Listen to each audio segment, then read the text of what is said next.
That's not that impossible. First of all, what is happening to my party is what I have predicted before now. That if things are not done in the right way, this is where we're going to find ourselves. No Nigerian will say that they have not, they didn't know what I said. I have said it severally. And that's what I said. Leadership is very key to anything you are doing.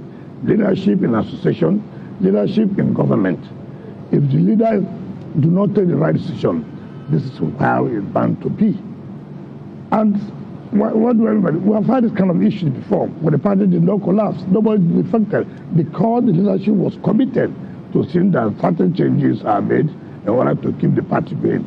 But when you have a leadership that is not even focused, a leadership that is very selfish, a leadership that does not understand that in politics is different from a business, and so you are bound to see what you are saying today. And if they correct themselves, obviously, mind you, this is a party that is known in all grassroots. This is a party that is known in all Nigerians. It's not a new party.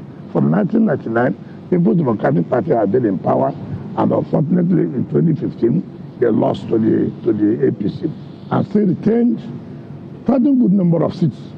Also, good presence in the National Assembly. We have a leadership that's not focused. We have a leadership that does not even know what to do.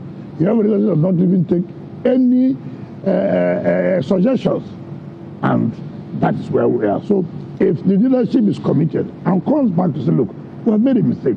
Why is it that things are happening this way now? What do we do to correct us? You see, it's not just to take over government. You have to position yourself. If the leadership is right, okay, look, by 2027, it's likely that we may not make it. But are we going to allow the party to die? Can't we start to build up? Let us take the right decision against 2031. It's all dependent on leadership. That's all I would say. Okay, so let's get into it now then. You're sounding like you want unity and collaboration between leadership, but Seyi Makinde is accusing you of doing the opposite. So if we get into his media chat that happened not too long ago, he mentioned you by name and said in a meeting with the president that you were present and the president's chief of staff was present, that you said to the president that I will hold PDP for you. And then he said that he went with you to the veranda or the balcony and said, this is not what we planned, or this is not what was agreed to. And then he said that if you're free to support the president if you want to, but he is free not to. Now, is that factual? Because he said other people were there. That's a blatant lie. And that's why, you see, Seyi Makinde has never called me Wike. Never. That's the first time I hear him say Wike. He has never called me Wike one day. It's unfortunate. First of all, you ask yourself, what was that meeting? What was the purpose of that meeting? That would have led me to say, Mr. President, I will hold PDP for you. Why did Seyi Makinde not come up all this while to tell the party, see what Wike is doing? I was in a meeting and see what Wike said. It is not correct. And let me put the record straight. There was no such meeting. Rather, my humble self, the former governor of Benue State, Otom, the former governor of Abia State, Ibazu, the former governor of Enugu State, Ugwuanyi, and Seyi Makinde, we went to see President. That's the G5. Yes, we went to see President to discuss, of course, elections were over, to discuss about certain things. While we were there, the chief of staff, of course, you should know that the chief of staff is always around the president. I was one who said, look, chief of staff, come and so that you can, remind the president of what we have discussed. There was nothing like a meeting. We booked to go and see Mr. President. So you could not, it is completely out of place for anybody to say that in that meeting, I said to Mr. President, I will hold PDP down for you. That's very unfair. Very, very unfair.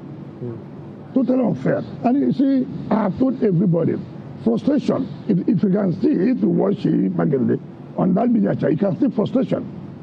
And this is a young man we have advised severally. Politics is not like being a contractor with Shell. Politics is not like being a contractor with a mobile. It has different rules. It has different. When did Sheyi Makinde come into politics? When did he come into politics? And you see, there's nothing wrong in having ambition. But the ambition must be tailored according to the rules. Ambition? What do you mean by ambition? Running for president or what? He has not even had the guts to tell us that he wants to run for president. Let him say that he has told anybody. But we know we are not kids. You see, there are things you can do, and you think that people don't know. People do. They watch you. They follow what is going on. How did PDP enter this crisis? It is Sheyi Makinde's ambition. How did we enter the crisis? He went and arranged with some people to make sure the National Secretary is ousted. He allowed people to go to State High Court in Enugu. When you know that the State High Court has no jurisdiction over that matter, they got the judgment. No problem. Samaya went to the Court of Appeal. On appeal, Samaya won. We all agreed for the party to move on. Look, convention will be coming. Why not allow this to go on? We have only 1 year. So what are we pursuing? In the convention, you will make sure those who don't want them to come back will not come back. He refused and went to Supreme Court. When he got to Supreme Court, he lost. He still believed that no, Supreme Court said the party has no jurisdiction. Come on, what are you doing? Who appealed to Supreme Court? You and your colleague, you and your co-host appealed to Supreme Court, and you lost.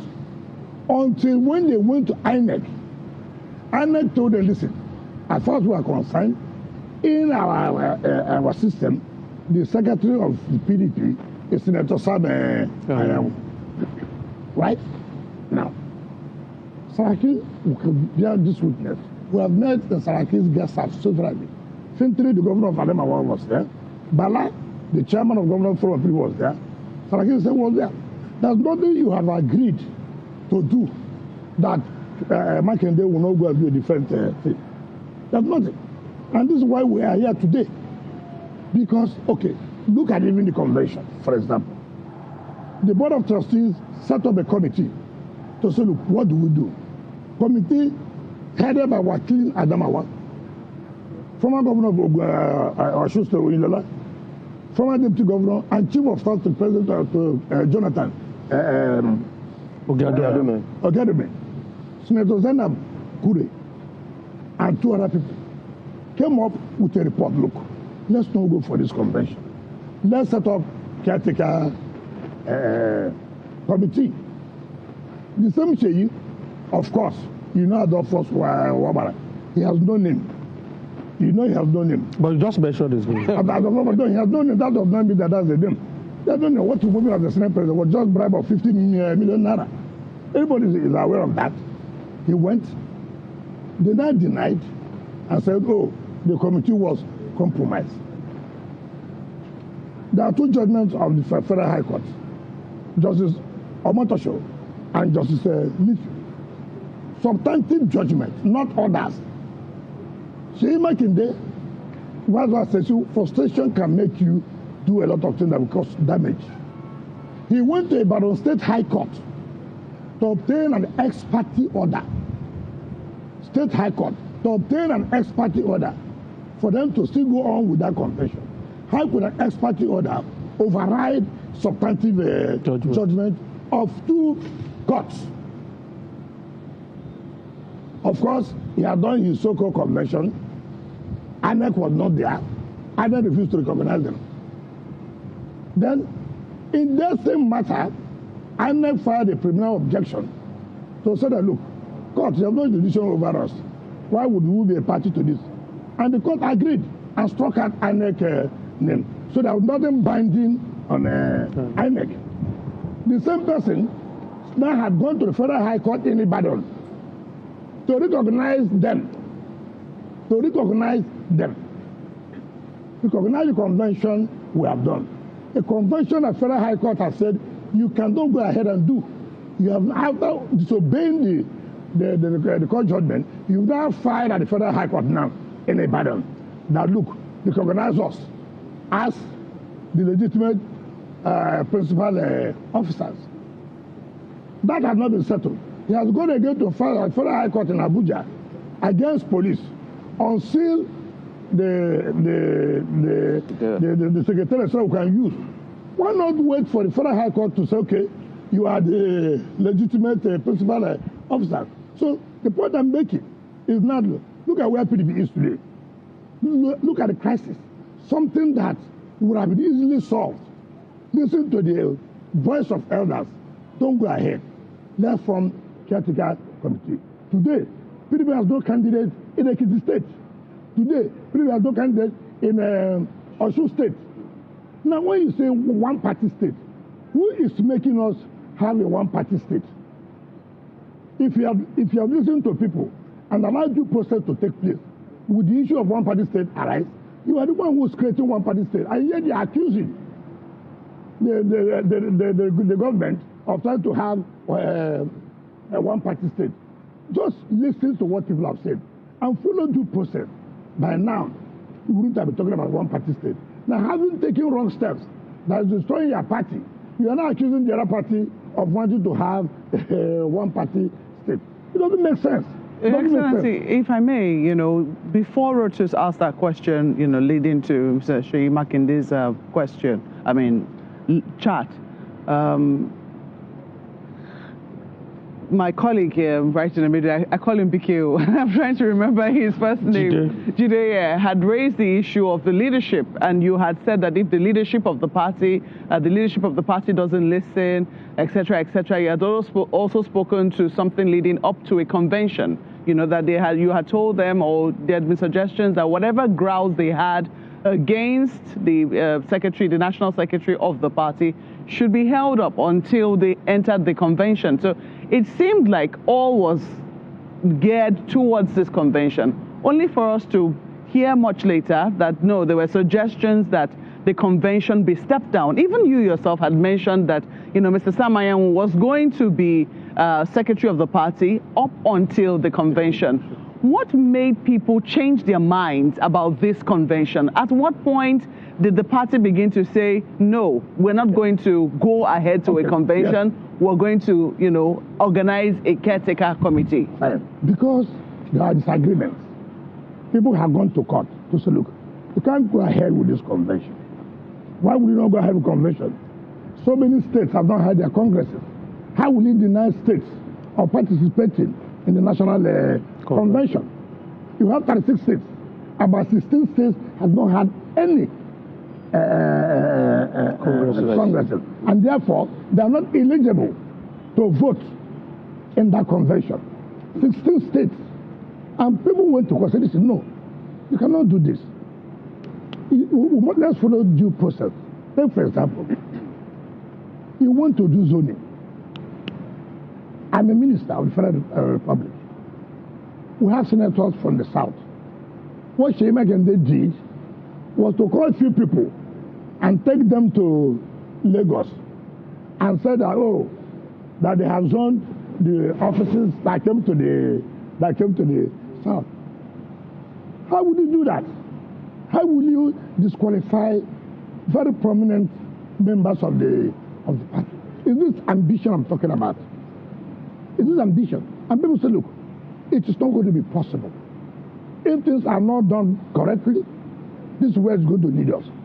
And that was why they now formed this elders committee to look into the matter and bring us suggestions on the way forward. Were all parties agreed to that elders committee? Of course. When they came to me, I told them because of the respect I have for them. Ordinarily, I wouldn't want to participate because I have respect for them. Look at the old man who's the chairman of the committee, who's not like 80-something years. Look at the former governor of Osun. Look at Senator Zarab Ekure. And when I told them all this, look, the only way out, if not for selfish interest, let us agree, come together, form a committee so that we will not take it from there. But if you are going ahead with this kind of convention, where 16 states will be denied the opportunity to participate. And where some people say, look, you went and took form without allowing people collecting funds to participate. That is leading to crisis. And that's why I say, look, the way you run your business is not the way you run a party. Party is a different thing. It's not about you have money, you're a billionaire. No.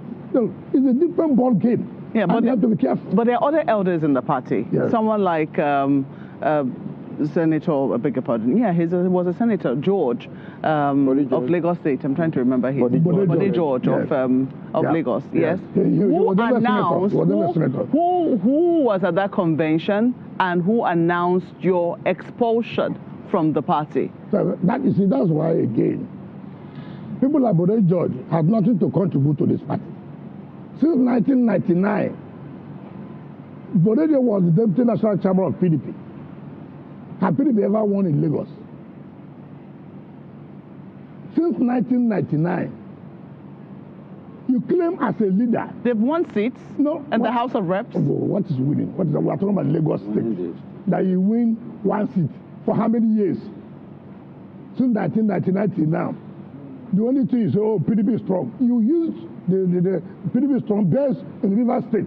We will produce anything you want to produce based on another state. But in your own state, you are not able to win anything since 1999. So how can you allow such a person to begin to dictate to the party?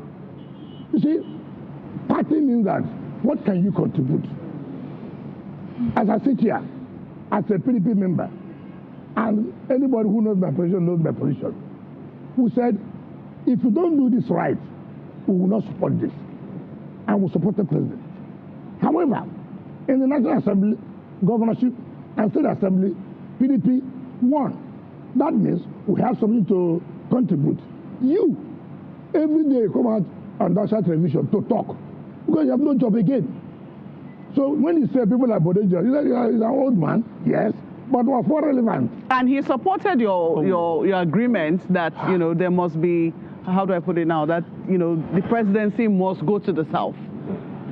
I have always canvassed that. Yes, at that point, was he relevant to you or not? No, it has nothing to do with supporting that the president must go to the South. It has relevant is what you contribute from your state to give to the party.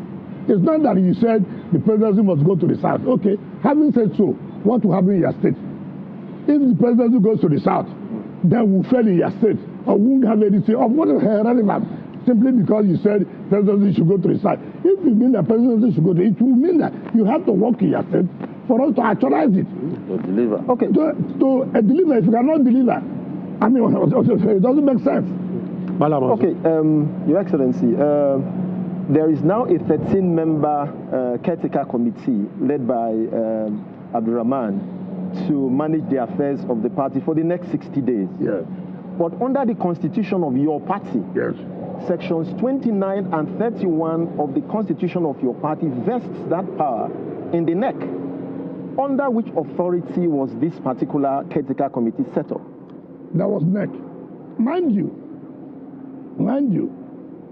at the so-called Amala Convention that was held in Ibadan. Of course, people want to go and eat Amala. So that's why I call it Amala Convention. That had, remember, the chairman of the party then had already abdicated, right? Those of them who believed in that convention had already abdicated. Now the national secretary, the legal advisor, the deputy national legal advisor, the organizing secretary, and some of them are still members who said our tenure will expire December 9th. I'm a member of NEC. So NEC met and said, look, we cannot allow a vacuum. There cannot be a vacuum. Because if I allow a vacuum and their tenure expires, who will not allow the affairs of the party? Was there a quorum?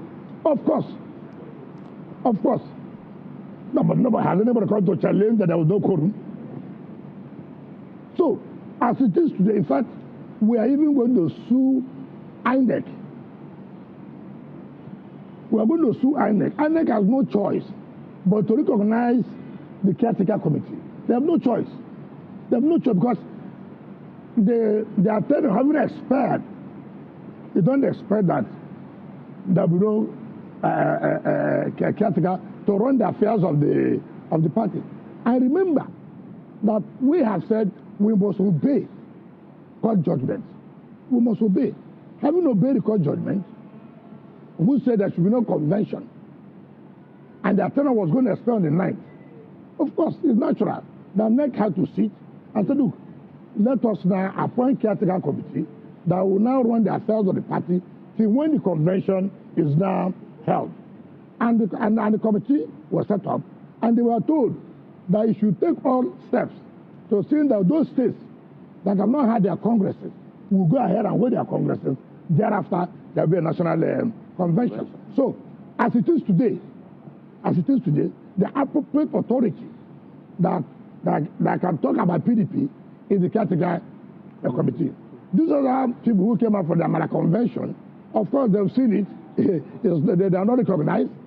And INEC has said it. But the mistake INEC is making is that to say, oh, there's no committee. We wrote to INEC that NEC is going to take place. We wrote to INEC. And decisions will be taken. And the decision was taken. And caretaker committee was set up. And you cannot allow that. No, it's not done anywhere. Okay, first, Honorable Minister, one of the most significant developments in that 2023 election cycle was the formation of the G5 governors in your party. Yeah. And Governor Makinde was a prominent member of that team. Now there's a political break in that your group. One of the things he said during his media chat, which trended, was that when he was when you were still in law school, he had already made $1 million.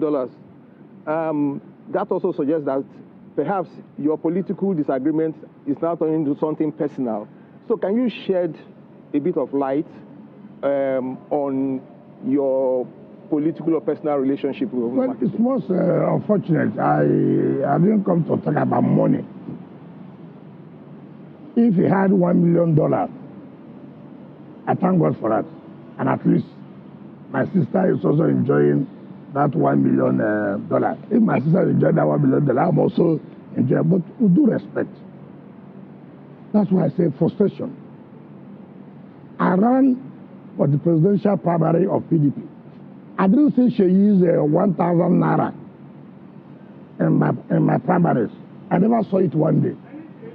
2, it's only in Nigeria I have seen where somebody was awarded a job of $1 million. He made profit of $1 million. And nobody's talking about it. I just saw him one day. He brought a document that he made that was given $1 million contract. And again, he made profit of $1 million. I pray to Almighty God that one day too, I will have a job of $10 billion and make profit of $10 billion. That means you won't do the contract. Well, that's what it has shown. That's what it has shown.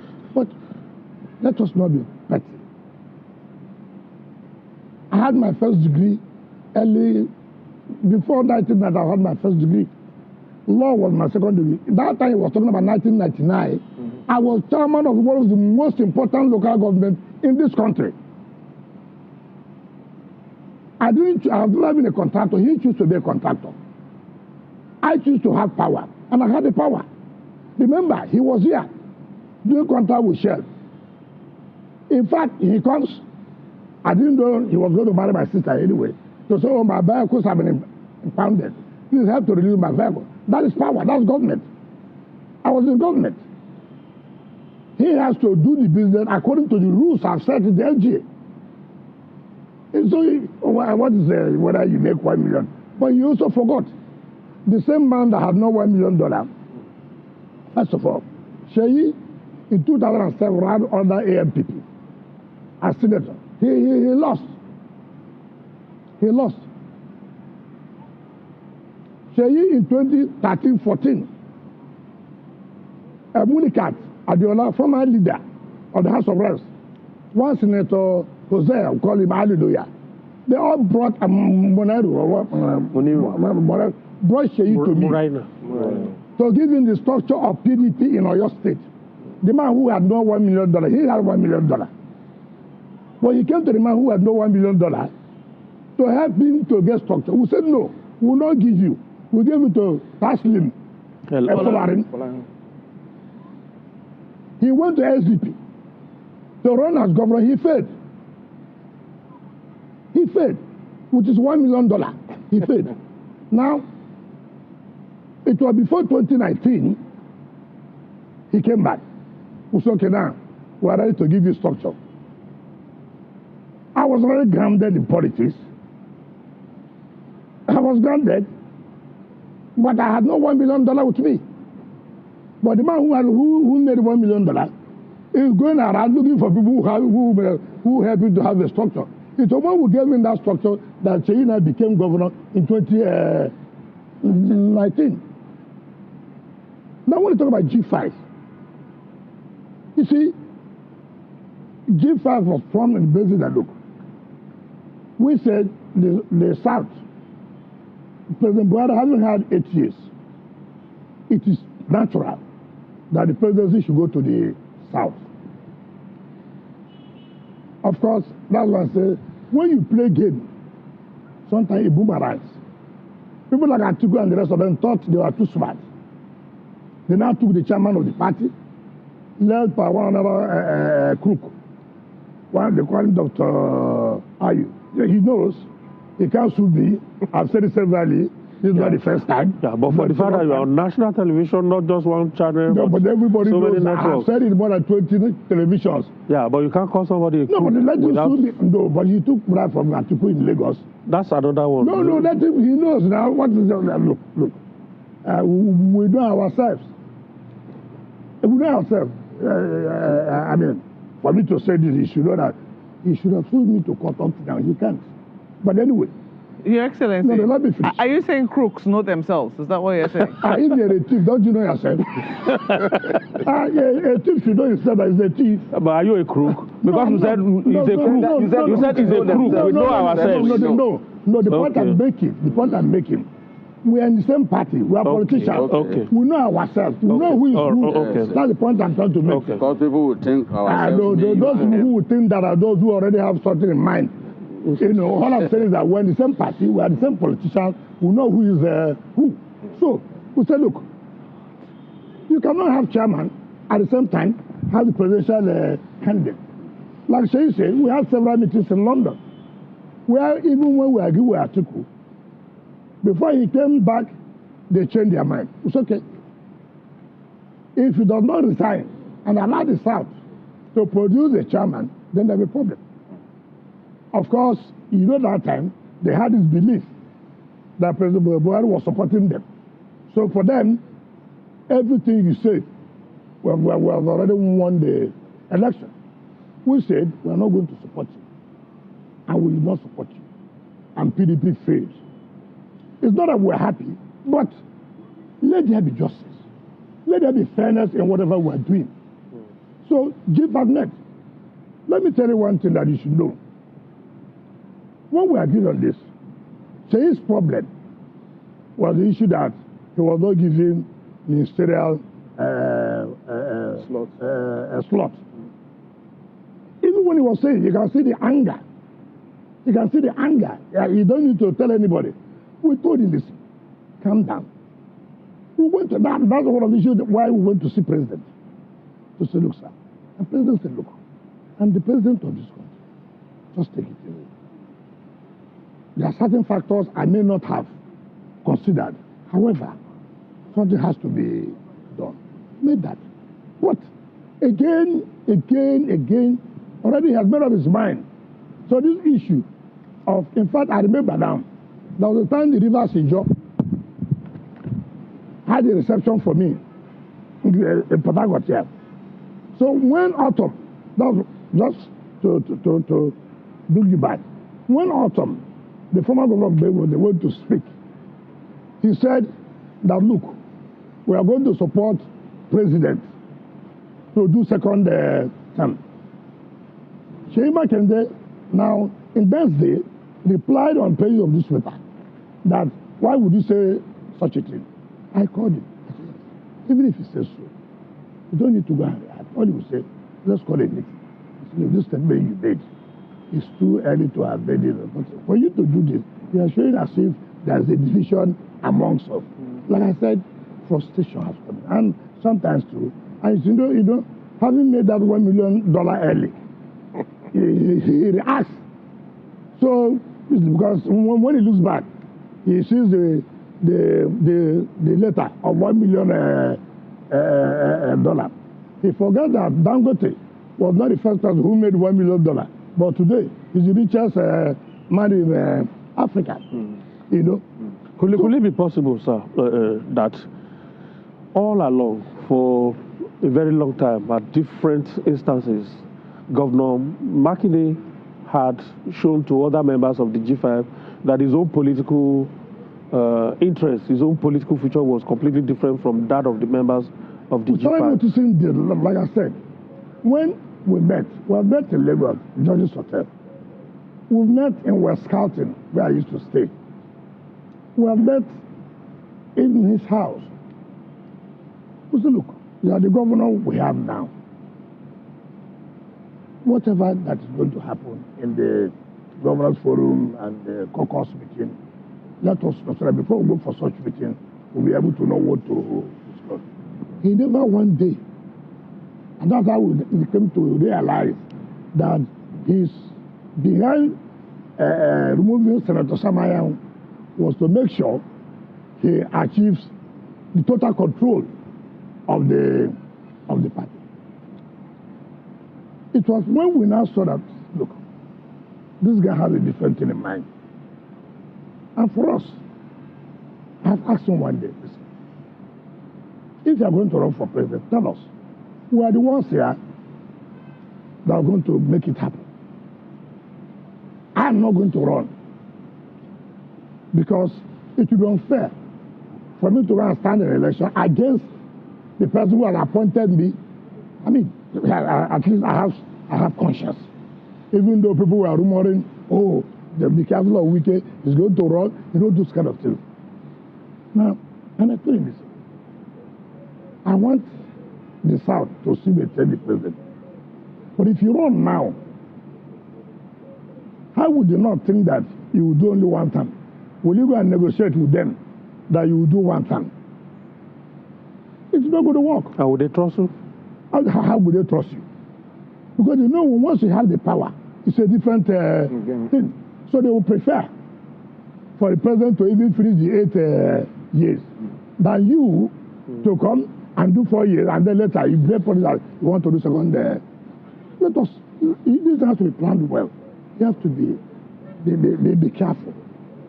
But like I said, money can make you not to see well. You know, the kind of money the governors have now, we never saw it. That's why most of them make mistakes. They think everything is about money. When they look this way, look at what that has come. In all my life, as governor for 8 years, I have never received into the Federation account throughout 1 year. I've never received 1 or 2 billion naira. Never. The records are there. This one now, you see, don't you wonder, even states, who you thought that are now making budget of 1.something trillion. Why? Because the removal of subsidy by the president, who took a bold step, has now made money available to the states. And so most of them are blindfolded. And I tell people, money has its own limitation. Money has its own limitation. It's not everything. Yet people say money is everything. No. The areas money can go. But goodwill can go. Goodwill can go. So it's not everything that you think money will work. No. And you know Nigeria, it is unfortunate. Now that Nigerians know so much money are in the States, so many Nigerians are very smart to see that they have their own share from the cake. Yes. But if I had the kind of money they have now. You know the value is not the same thing, though. What is value? What is value? I mean, Rotus can tell you what the value is. Excuse me. Let us not use this exchange rate and this and that. I don't care about that. What if I have today, whatever you may say, I have 500 billion naira in the state account, or I have 500 billion naira in FCT today? You will not believe what I will do with it. How much do I get in the FCT? I get 1% of the share that federal government gets. Take for example, if federal government gets 1 trillion, 1% of 1 trillion is 10 billion naira. That is not enough to pay salary. What do? I go back. Our entirely generated revenue. So, but look at what has happened in Abuja. So it's not a matter of value. The people, that's the argument. People come up with, what's the exchange rate of this? That's all. Rubbish. Honorable Minister, I know you are going to open a vista which will enable Rotus to begin to take us in the line of silly deals, real estate and all of that. But before you get there, still on this J.U. Makinde, we've had through one of your close confidants, although not a member of the G5, but somebody very close to you, former governor of Ekiti State, who actually said that the real reason you went to the villa for that G5 meeting was about Governor Seyi Makinde, and it had to do with persuading the president to assist Oyo State over the bombings that took place at that time. Is that correct? And actually, that Passion was not did not go with us.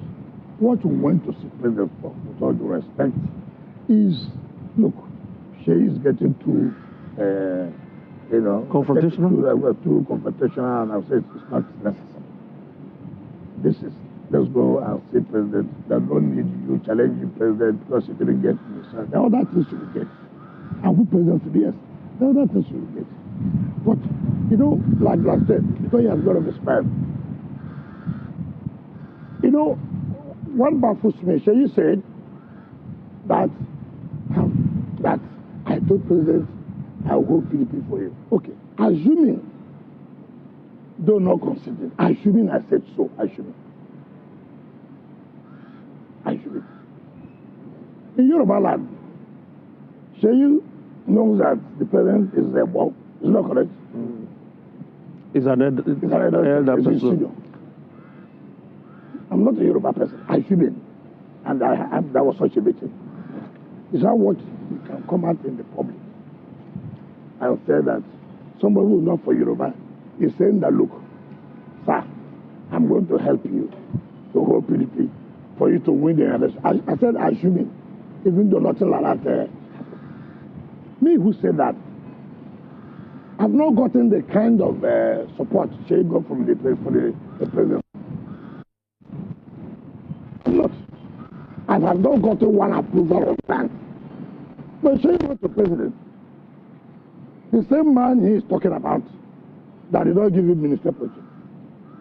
Let's say you come and say, what I don't like in people is trying to say, show evidence. It's not the issue of show evidence. Say, Makinde, can you look up to God and say, you did not apply to president for a grant of 50 billion, who the president approved for you? Can you, in your conscience, say so? You did not. Can you, in your conscience, say, you do not collect such money? Everything we like to politicize it. You said, I told President, I'm going to hold PDP for you. Me, that's holding PDP for President, I've not gotten any such grant. You, that you are angry, you have gotten such a... But the point is that see, you can be helped through several ways. And one of such ways, the president looked at it, I will support you with this. And that's why you think that that's not enough for you. And so, it baffled me, I will not lie to you. Because if such a thing took place,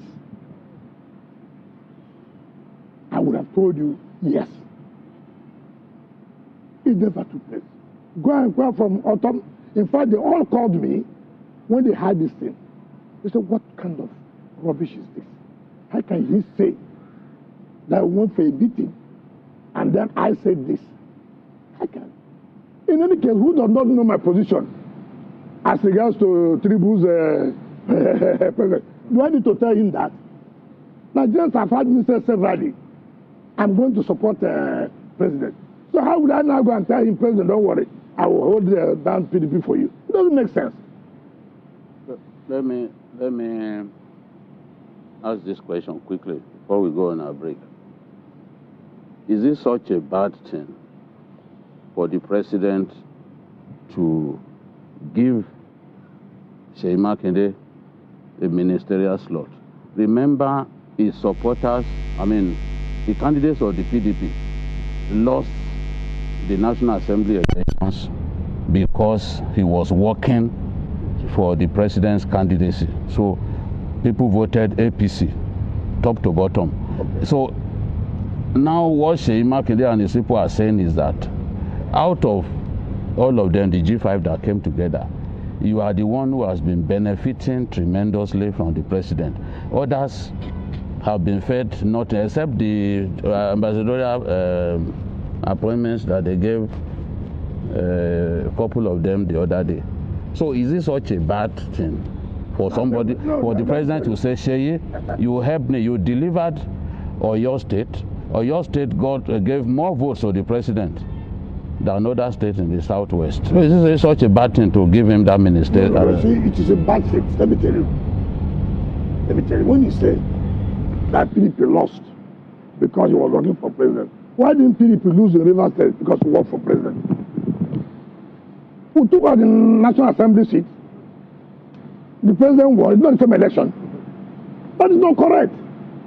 Remember, the president also is a Yoruba man. There's also that sentiment that we have to vote for our own. It's there. It's there. So it's nothing to do with because you work for president. That's how you lost out in National Assembly. It's not correct. If that is the issue, then we would have also lost out in National Assembly here. Wait to the same election. We told our people, vote for president, National Assembly, don't vote for APC. And we achieved it. Now, I'm not saying that there is anything wrong in president giving you ministerial slot. But mind you, he's a president. There are things you don't know that he knows. If the president has called you and said, look, listen, there are other things. When he said me benefit, what did I benefit?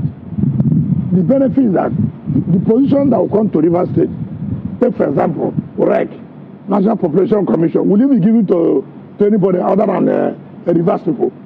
That is the outcome. The position that will go to NDDC, Rivers State must be represented. Will you be given to, because you're a G5, you go and give it to somebody from Oyo? No. No. As a minister, I have a duty to also make sure those of them who were all together also benefit in other ways. It's not only appointment. Like I said, why did the president give such an approval if the president does not mean well for him? But you benefited the Treasury single account, which...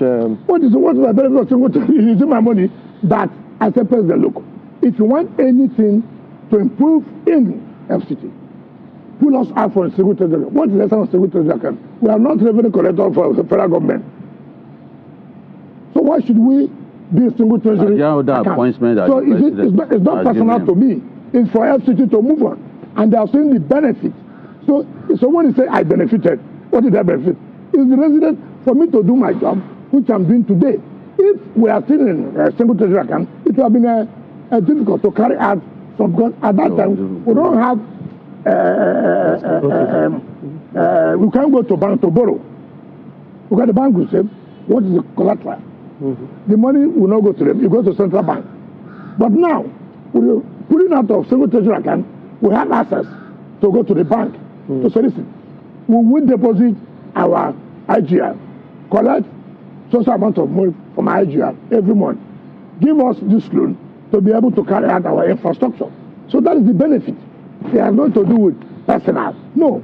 No. All right. Well, we're going on a break shortly, but I'm sure Rotus will. Yes. The minister is talking about. Yes, we're still on Sheyi Makinde. Yeah. So I want to clarify if Sheyi Makinde, from your perspective, is someone who can be trusted, right? You've said he's lied about the meeting. Yeah. The $1 million seems like it's an exaggeration. The mention the amount of money the states have made from IG after the subsidies are removed, right? 2.4 trillion last year to 3.6 in or 2. That Mr. President, by his own magnanimity, approved this for you. So it now behoves on your people to say whether such a person can be trusted or not. Well, whether if I don't trust, am I going to vote? Yeah, no. But if you say politically, as we concern political relationship, I'll be afraid. And you know, one thing with me, I need to ask anybody. That's why it's difficult to have long-standing relationship with me. Why? I hate anything that has to do with distrust. I hate anything that has to do with, look, I'm doing something, and I say, look, me and Ben have agreed on this thing. And then I see the step Ben guys taking, which is not in tandem with what you have agreed. I have to be very careful with such a narrative. Okay. In fact, it wasn't the situation to even go and lie. It could have been if you have even said, that's what I'm discussing, that I said so. Well, I was okay. But to say that we had a meeting with the president, first of all, who had those in that meeting?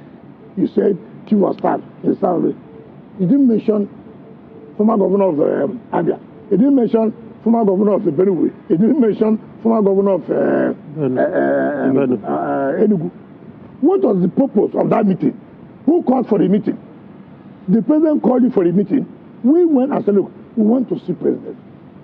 And president said, okay, come to the house. We went to the house, as usual. And he said, look, sir, we are still available. We'll still work together. So what is the issue of saying that we had a meeting and to start with, Sheyi cannot. He does not have what it takes to tell me that. He does not have it. He knows. All right. He never called me Wike. In fact, that's why when I watch him, I say, Wike. Sheyi knows he does not have that. And to hell with it, he said $1 million. Who knows? What's my business? All right. $1 million. Did he pay my school fees? Did he pay Oyo State people their school fees? All right, Minister, we need to go on a quick break now. We know it's your in-law. He can choose to call you by your first name. Yes. If he wants to. No, that is a disrespect. That's not my name. That's my father's name. Okay. He cannot do that. He has never done that. Okay. He don't know how much it takes. All right. Forget that he's a governor. Okay. He gets more money than FCT. All right. He said that he has not. Shall we put on the lead? Shall we put the lead on it for now? Let's go on a quick break. When we come back, you've been issuing this threat of January. Politics will start in January, and it's as if everybody's running up and down. What is going to happen in January? When we come back from this break, that will be our starting point. We're on a break now. To remain in PDP because of the leadership tussle. The only thing I say is that so many people think that when you say your mandate will stand, that gives you automatic ticket. And that's what I said, though. That does not give anybody automatic ticket. You have to work, you have to earn the ticket for you to be able to represent your people. So many people, so many governors have left PDP.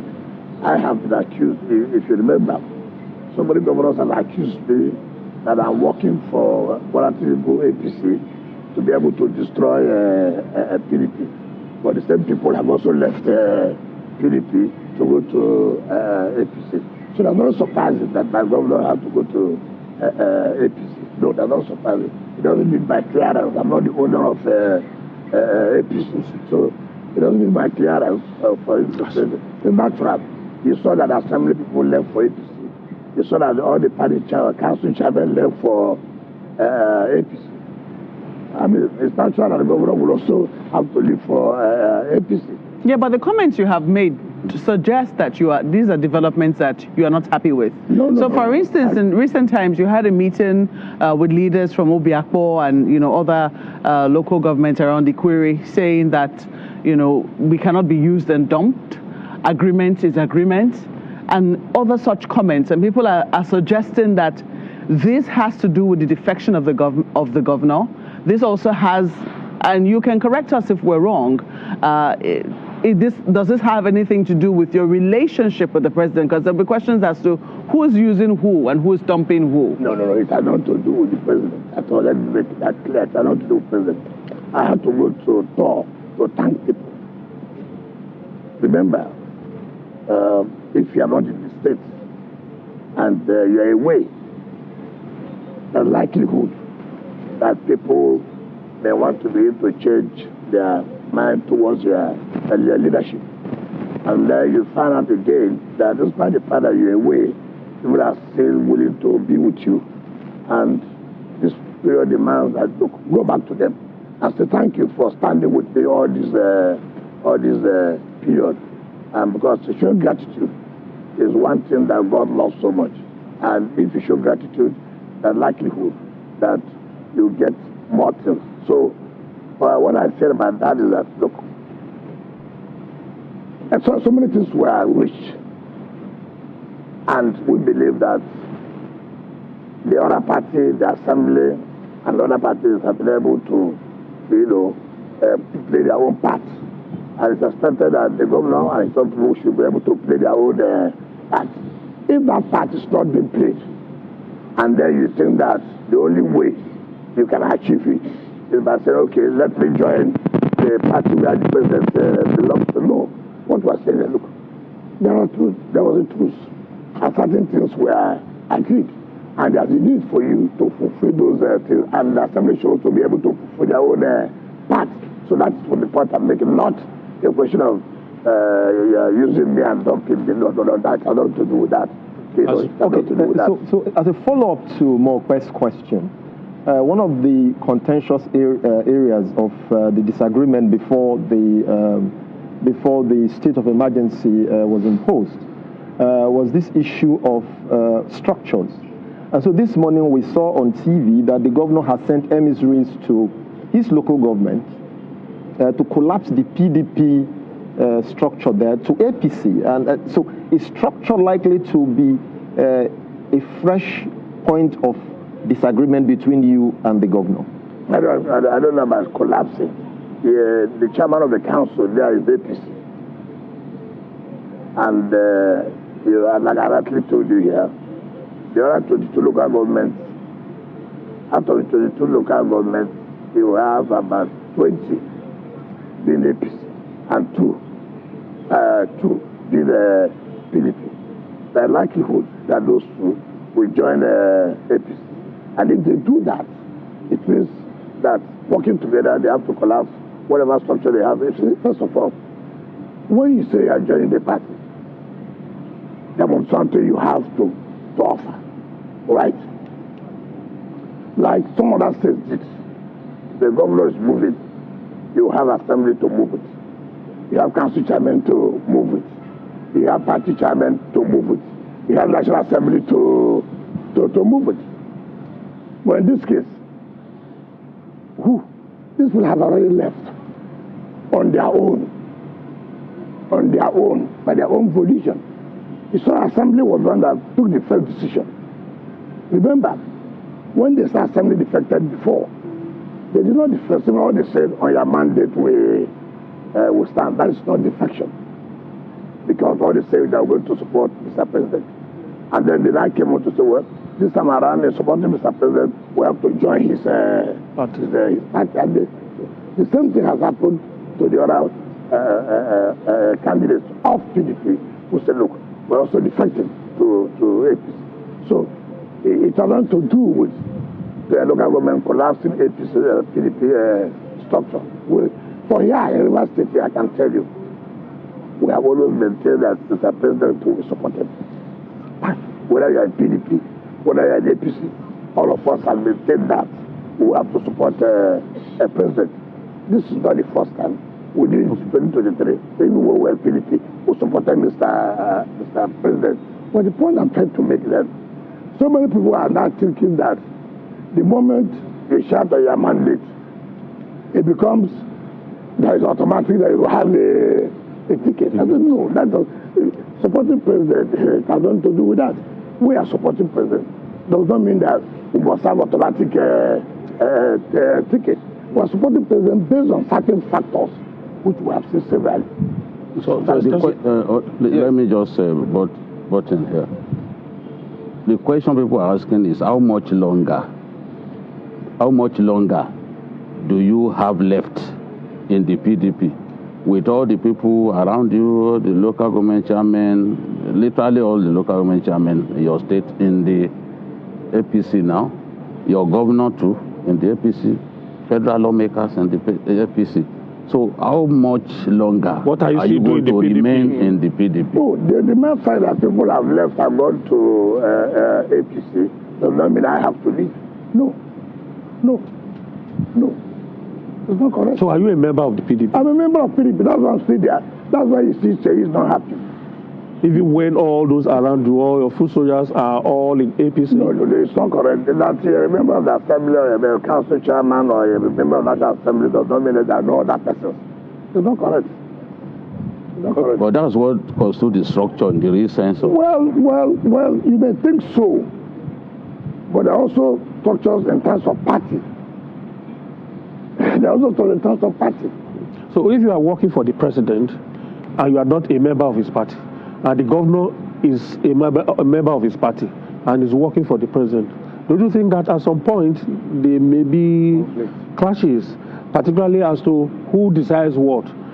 When he defected, for instance, we saw the party's national machinery moved in his favor to receive him. Where? It was registered with so much fanfare, giving membership 001, and he also declared and proclaimed himself the leader of the APC in Rivers State. Can I tell you something? Where does that leave you? Can I tell you something? When he said fanfare, he came to APC with who? He said, what is 001? That's his membership. Let me tell you, there's nothing like in the state 001. You register in your ward and your local government. It's in your ward. So if you are 001, it is in your ward. There's nothing like state registration called 001. There's nothing like I've registered in the state as 001. Everybody registered in his own ward. You could be the first person to register by virtue of your position. But operationally, as a sitting governor, yes, he becomes the leader of the party. I don't know about that. How would you not know that? I don't know about that. Because if he says so, who's the leader of APC in the Lagos State? The governor. Your Excellency. So there are exceptions to the rule. Yeah. There are exceptions to the rule. Assuming it's a rule. And the leader of NMPP in Kano is Kwankwaso. So let's not go into all those kind of things. See, leadership is not because I'm a governor. Leadership is not because I'm a minister. You must have something that makes you a leader. Today, if I say I want to go to APC, that will be the end of even talking about it. I'm not going to. You will see other states. Join leaders in other states who are in PDP will join. That's what they call a leader. I'm not a leader that's concentrated in the states. No. If today I say, look, gentlemen, we have had enough of PDP, we have to move. Watch those who would the camp in Benue. Watch those who would the camp in Plateau. Watch those who would the camp in Abia. Watch those who would the camp in Edo. Before the governor's movement to the APC, was there any kind of conversation between the two of you? Were you in the know that that was going to happen? Because before that time, before that time, the governor had been in the public seen complaining or responding to people who accuse him of abandoning the peace pact, and that is that it was not him that ought to advance the peace pact, that the leader of our leader ought to have called the meeting of everybody and all of that. That didn't happen, and he shouldn't be seen to be jumping the gun. And then days to when he was going to join the APC, he started commissioning projects, and there were things he started saying that those people, if you want to support Tinubu, don't follow no corner, no corner, and all of that, and all of that. I don't know who supported Tinubu and following corner. Well, he was referring to you. Wouldn't that be a direct reference? How could that be when the whole Nigeria knows that I'm one supporter of Tinubu? What is corner? When I have stated openly that is what I will do. When the whole governors of PDP have accused me that I'm working for Tinubu, so how could that be a corner? Yeah, but what happened to that? No. If I'm doing corner, the assembly people will not go. The council chairman won't go. If they won't go. And let me tell you, I've always stated this, that why most people don't trust politicians is this issue that people don't keep to their words, and which is very wrong. And I don't want to be that politician. I want to be a politician that I have said something and go and sleep. This is what I've said. You don't need to think about it. Everybody knows that. Well, once I said this is what I would do, I would do it. From all I can hear, clearly all is not well. No, it's not well. All is not well. It's not about all is not well. All can never be well. Why can't all be well? No, in politics all can never be well. But most things should be well in politics. But that's why nobody's fighting. Because it was alleged that there was a meeting, I think, that you broke out in Abuja. The governor was present and all of that. Look, and there were certain things that we had to follow. I have always said that what I don't like people who are economical with the truth. And I don't like that. The governor cannot say that I have not broken a meeting between him, Speaker, and the leadership of the House. The governor cannot say that I have not broken a meeting between the elders, which he was present in Chief Alabama South. You see, that's why, I don't like politicians who are economical with truth. There are things that shouldn't come to the national television to begin to talk about. It means that you are all matured. But that's why I said here, can Sheyi in his conscience say this and this and that? Can the governor in his conscience say, no, there was no meeting that was held between himself, Speaker, and the leader? Yeah, and there was some conditions. Would you say that they will never call a meeting of the elders' council? See, look, I'm a politician.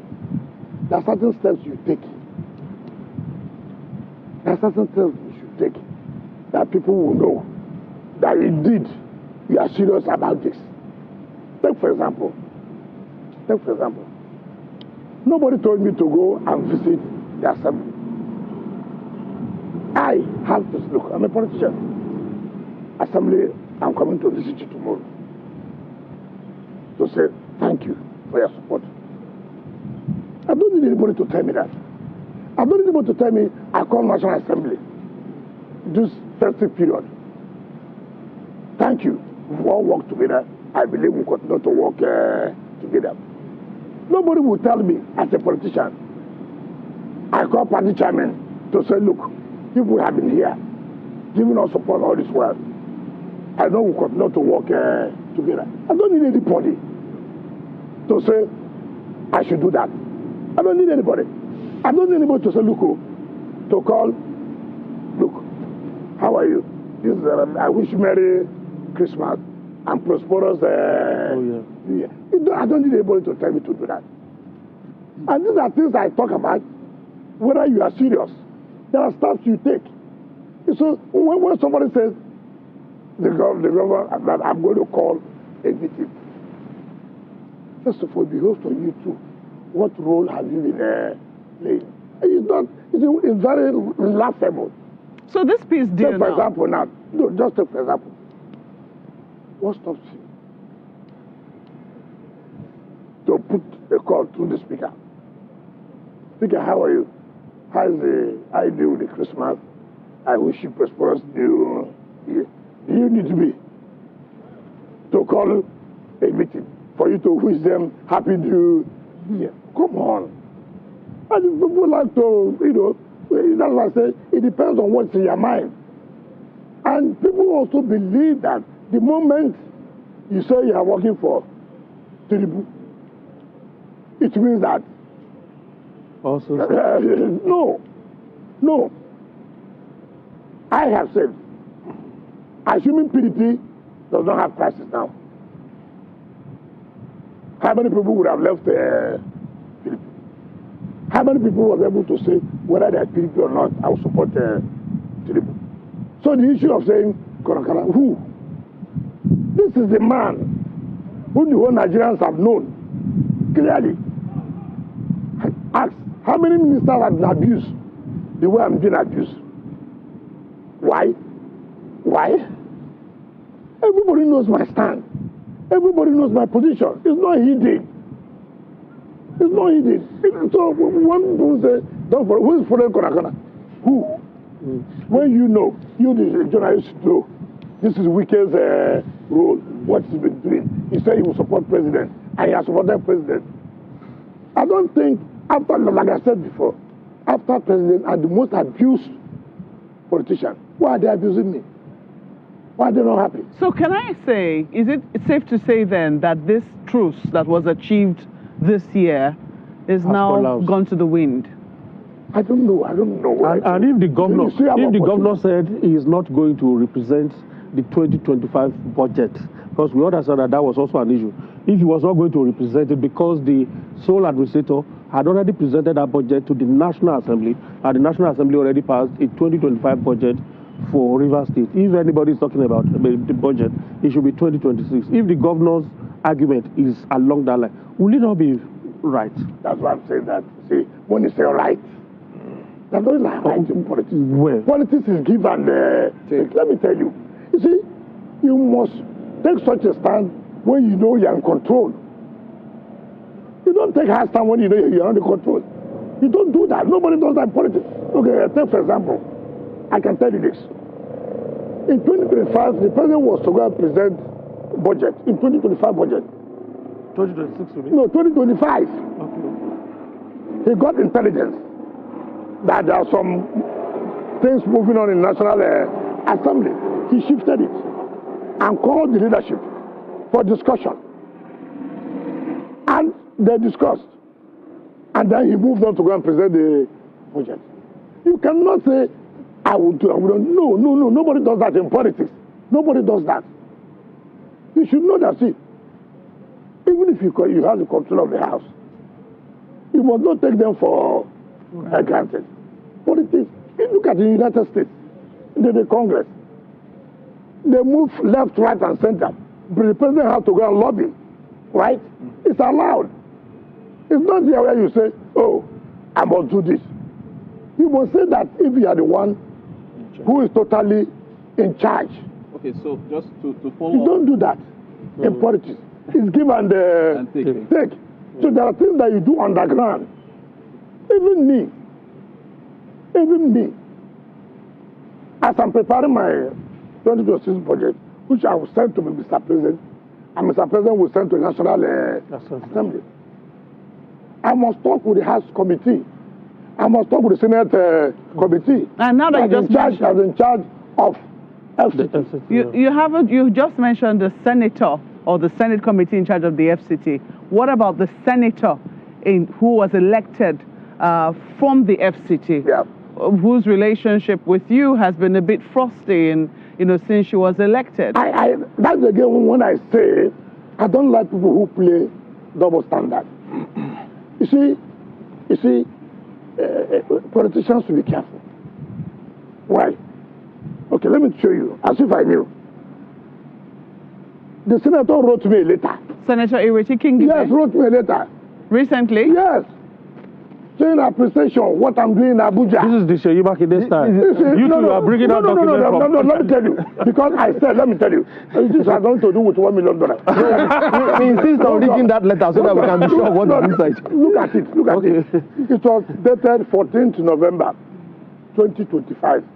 His Excellency, Barrister Somezon, with the Honorable Minister of City, appreciation for the rehabilitation of Kunene Street Road, Matama. I write to express my appreciation to you and the Federal Capital Development Administration for the recent rehabilitation and fixing of the road in Kunene Street, Matama. On behalf of my fellow residents, please accept my heartfelt thanks and that of the community for your dedication. Listen, for your dedication to service and your continuous efforts in ensuring that Abuja remains a model city.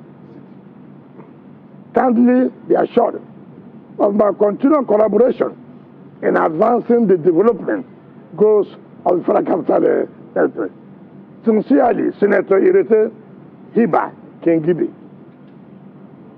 That's thanking me for my dedication to making sure Abuja remains a model city. It doesn't remove the fact. I'm coming to refer. Yeah. So if we have that kind of relationship you're talking about, what are we saying? The point is, just a moment, Your Excellency. Are you saying then that you're collaborating with her, or that you're consulting with her?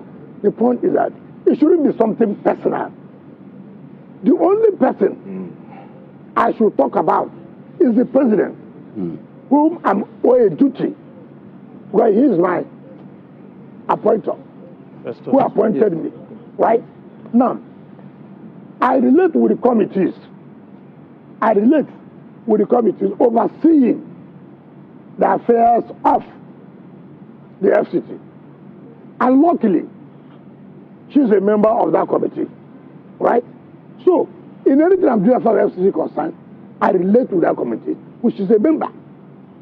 It's not something personal to say I must have a personal relationship. No. As long as I say we should not reduce governance to that level. The moment I have a relationship with the committee overseeing the affairs of the Senate, of the FCT, and you're a member of that committee, that is enough. But you heard only recently, the senators were upset. They raised this issue of Abuja being filthy on the floor of the Senate. I'm sure you also heard her contributions. No, that's not what happened. She raised a motion of national urgency. And by their rules, what is urgent here? You see, Nigerians, we should learn how to appreciate when people do things. You have commended me for making Abuja to be a model city. If that is correct, the mere fact that there are two areas that you think have not been done well does not generally mean that you are not doing well in Abuja. No. And I have told people to learn this, that today, look at what Abuja used to be in the past 10 years. Is it what it is today? Which means that's appreciable improvement in terms of security, in terms of infrastructure, in terms of... When we came on board, you cannot... without security, in terms of sanitation, it was bad. And I told you, we never gave us a job. It was given by the previous administration. And you know, they are telling how to expect before you go. And then you have to do a procurement. And it is not easy. And by now, you see that there's a change. Yes, before there was. Because we had to do new procurement for new people to take over the sanitation matter. And we must be patient. But you cannot have a modern city which you have appreciated me, and then you now go back to say Abuja is filthy. Okay. I mean, it doesn't make sense. It doesn't make sense. Okay. What makes a modern city? Your Excellency. If a city is dirty, it cannot be a modern city. If there's no infrastructure, it cannot be a modern city. If there's no security, it cannot be a modern city. All right. Festus has the next question. Yes. Let's go back squarely to 2027 politics. Yep.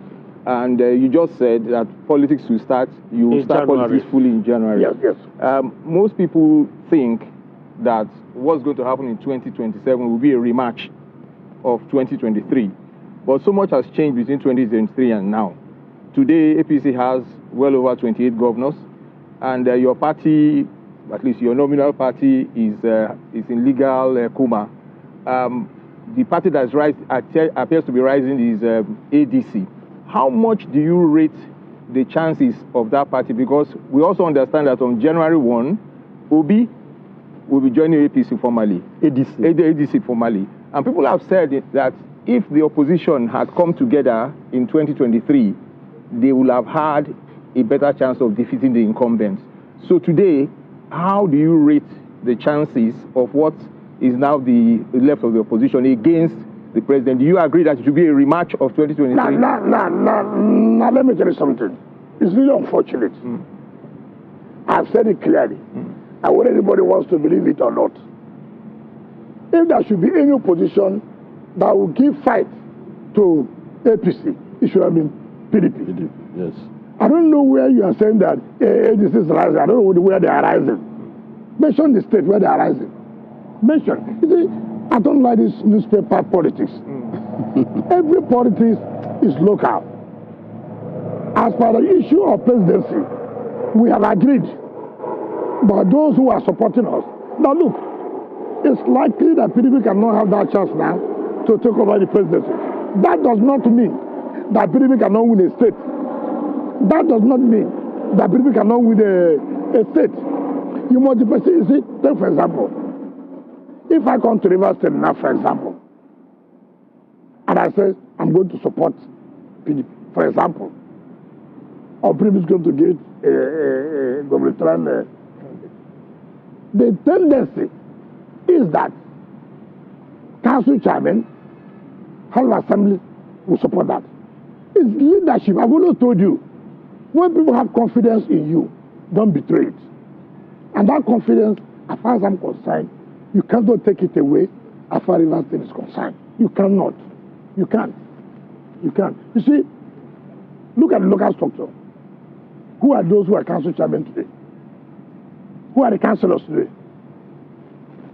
So it is difficult, no matter the amount of money you have, for you to uproot that. It's going to be difficult. I'm not saying it's not possible, but it's going to be very, very difficult.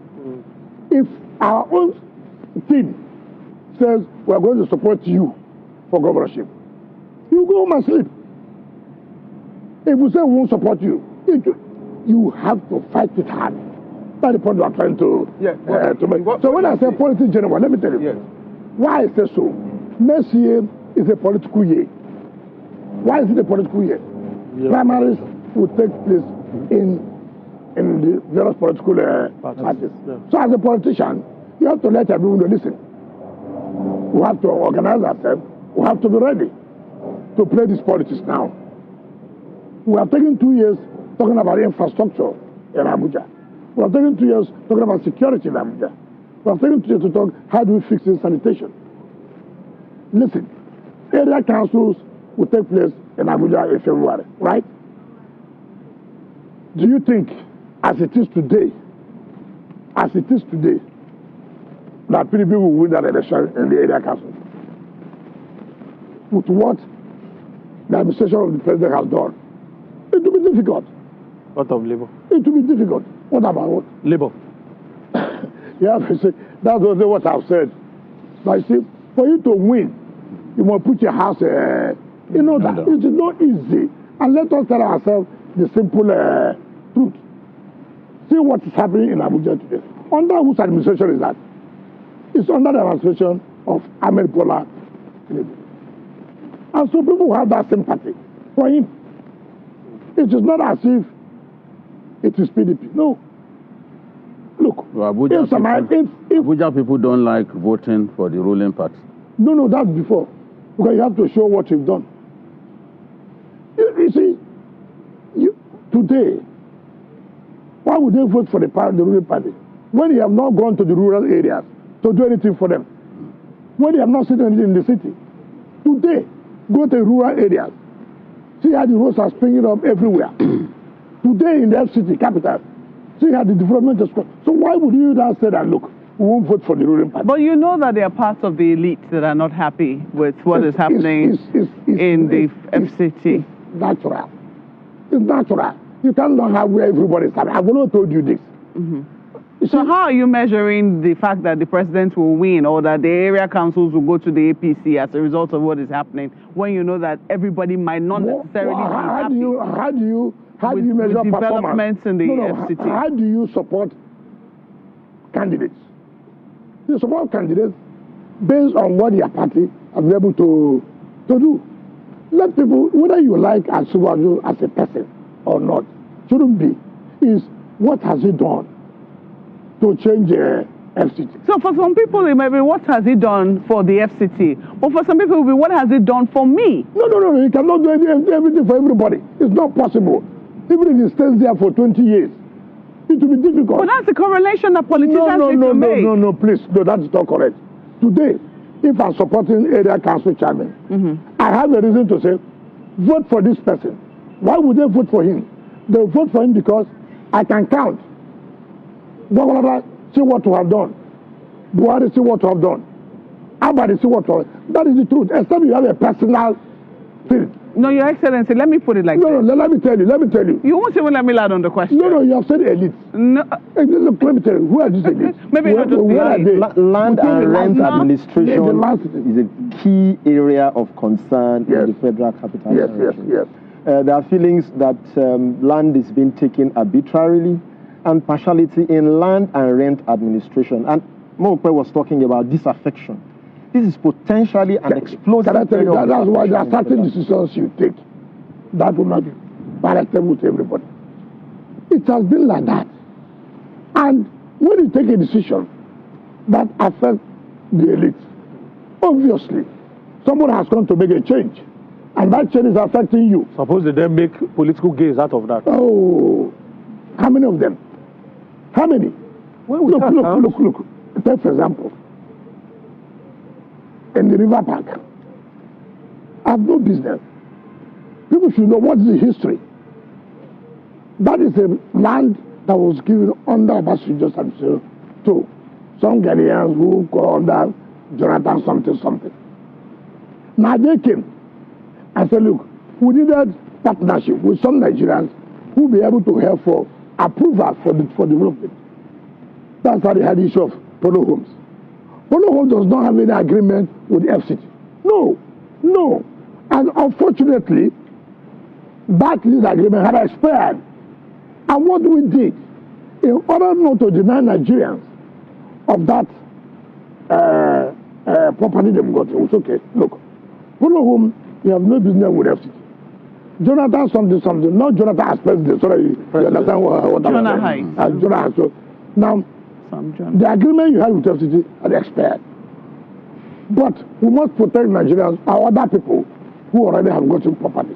And what do? We give them direct CFO to protect them.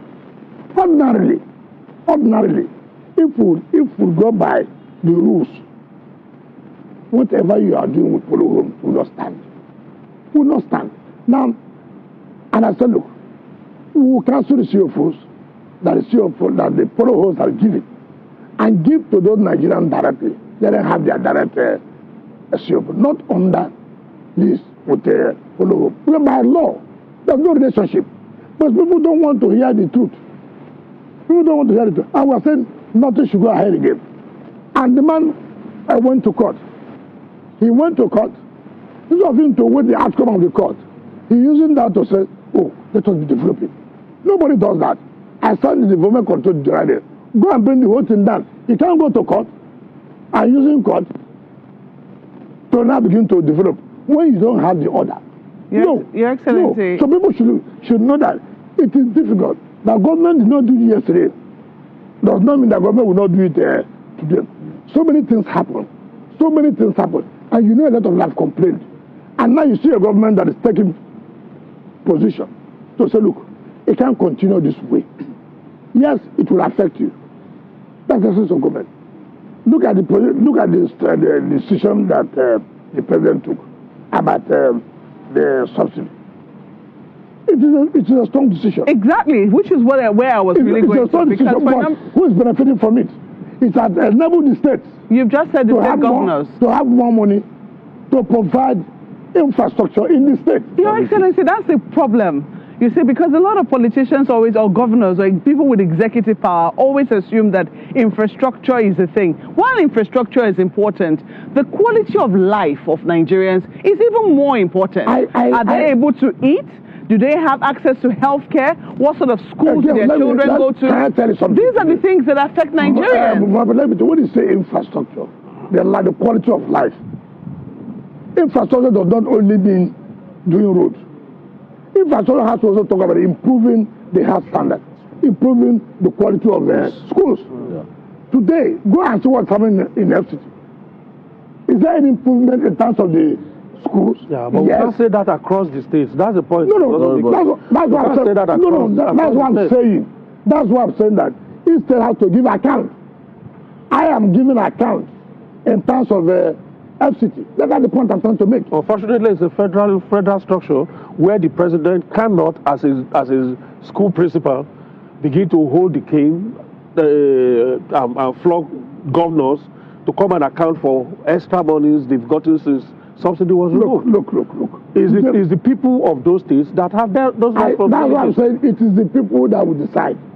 But if you are saying in FCT, can they say that improvement in terms of change of quality of life? You see, one thing I've always told people, you can also say, for example, if you don't have a good road, that will affect your life. And negatively. It certainly will, Your Excellency. Let me concede that to you. It certainly will. But let me also say. Let me finish. Let me finish. First thing first. Can you today go to work? How? Yes, because the roads have been opened up. Can you today say there's improvement in terms of our schools? Yes, they are renovating the schools. Can you today say, look, there's quality? What makes quality of school? Exactly. I'm coming. Infrastructure is only one of the factors. Not only having teachers. No. You can have good teachers without a good learning learning environment. You cannot. You cannot affect. So you cannot say just when you determine to say, oh, you are not doing anything. You cannot say that the government of today is not doing anything in terms of improving the quality of education. All right. Wait, one second. Honorable Minister, Rotus has something new to throw into the mix. Just to follow up on that, safety is what I want to ask you about, just to follow up on safety. So the Presidential Enabling Business Environment Council has its 2025 rankings of the states. The FCT is in the top 5. It's Lagos, Kaduna, Oyo, FCT, and Ogun State.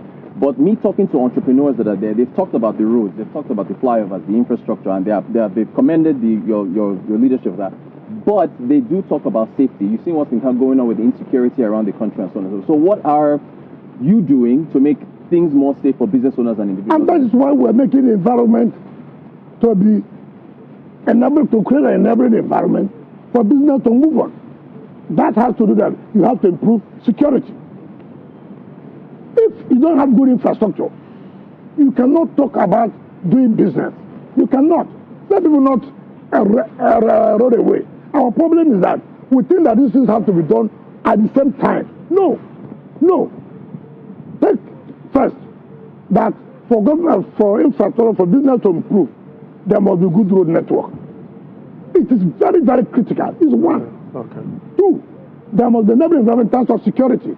Have you improved the security in FCT? Would you say no?